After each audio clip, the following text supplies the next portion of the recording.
Um, excuse me, people. Oh, the internet, but I gotta show you something. It's bedtime story time.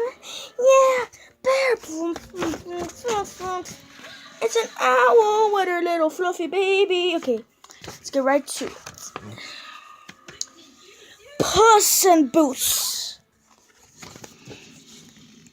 Once upon a time, there lived a clever cat named Puss. One day, Puss lost his owner, a poor farmer. Puss was alone with nobody to take care of or to take care of him. Puss decided to find a new owner and chose the farmer's son.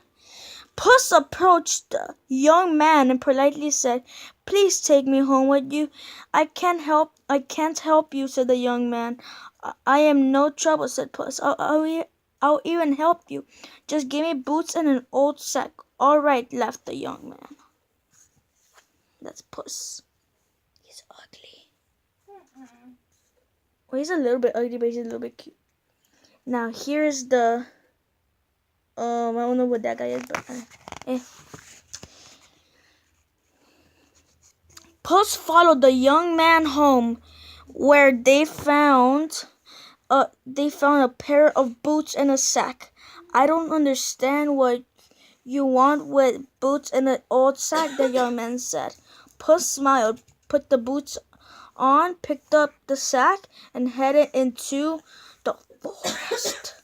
As he walked, Puss gathered grass. He filled the sack with green grass. Finding a tree, Puss dropped the sack, closed his eyes, and pretended to be asleep. Soon a rabbit hopped by, smelling the fresh grass. The rabbit crawled into the sack and twap! The Puss snatched it right up, with the rabbit inside in the sack, and the sack on his back. Puss headed to the king's castle.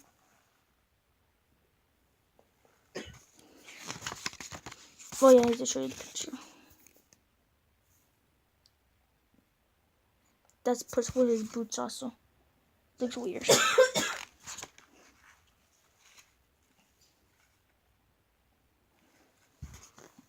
Puss followed the young... Wait.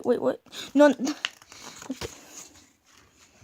Arriving at the castle, Puss was ushered into the great throne room.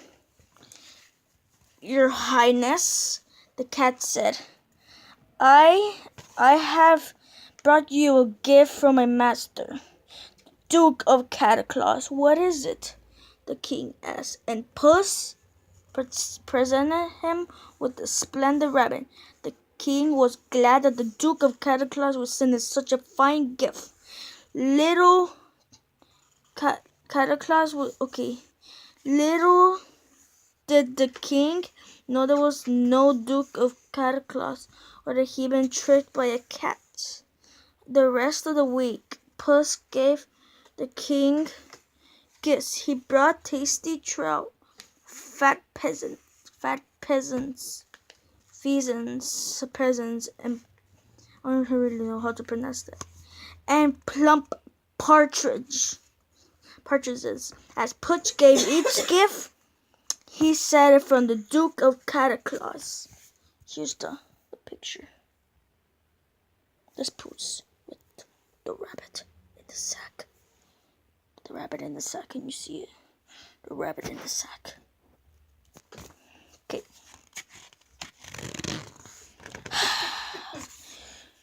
Okay. And then let me just get a little fine sip from this. Okay, I forgot that it had nothing in it. One day, the king decided to take a ride through his kingdom. He took with him his beautiful daughter, the princess. Puss hurried back home to the master. He told the young man, "You must take off your clothes and jump into a pond by the road." Wait, what? I don't think this is the original Puss in Boots. As the young man hopped into the pond, the royal carriage came down on the road. Puss ran to meet it, crying, "Help! The Duke of Cataclaws has been tossed to the water." "The Duke of Cataclaws?" asked the king. "Guards, help this man, lest he drown." As the king's guards rushed to the young man's aid, Puss sneaked up to his king's carriage and poked his head inside. Here's the the picture.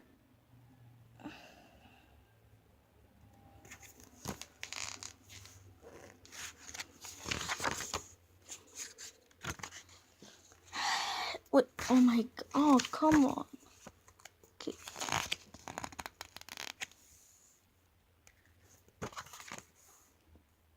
Hello, Puss greeted the princess. I am worried about the Duke of Cataclaws, she said. What happened? He was robbed by hoodlums, Puss said. The robbers took all his money, but the king's guards had to have saved him. The guards brought the wet young man to the carriage. Find the Duke a dry set of clothes, the king ordered. Father, can the Duke ride in the carriage with us? The princess asked the king.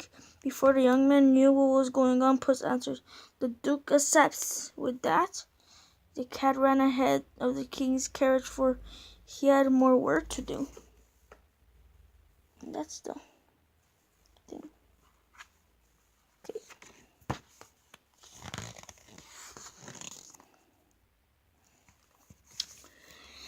After running and running, Puss came to some farmers. Hello, my fine fellows, said the cat. You look like you are working hard. We work these fields for the giant who lives in yonder castle, said a farmer. If we don't work hard, he'll gobble us up, said another farmer. About that giant, said Puss. The king had just named him the Duke of Cataclaws now. The king's carriage will come by soon. Make sure to tell the king that the castle belongs to the Duke of Cataclaws. Next, Puss ran to the castle for his plan to work. He still had to deal with the giant. Oh gosh.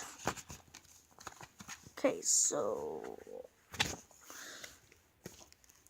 at the castle, Puss found a terrible giant. I have heard many great things about you, Puss said. I have heard that you could turn yourself into any animal you wish. It's true, said the giant. I can turn into a lion, a bear, or even a great whale. But I doubt you could turn into a tiny animal like a mouse, Puss said. To prove Puss wrong, the giant turned himself into a mouse, which the cat gobbled right up, so he ate him. So there's him with the mouse. Soon the carriage arrived. Puss said, Welcome to the castle of the Duke of Cataclaws. The young man smiled at his cat and his new home.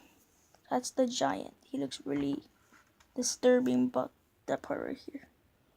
This part. The letters. Ew! He has nose hair. And the cat's like,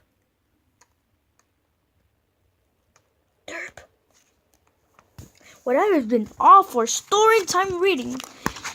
It was really nice.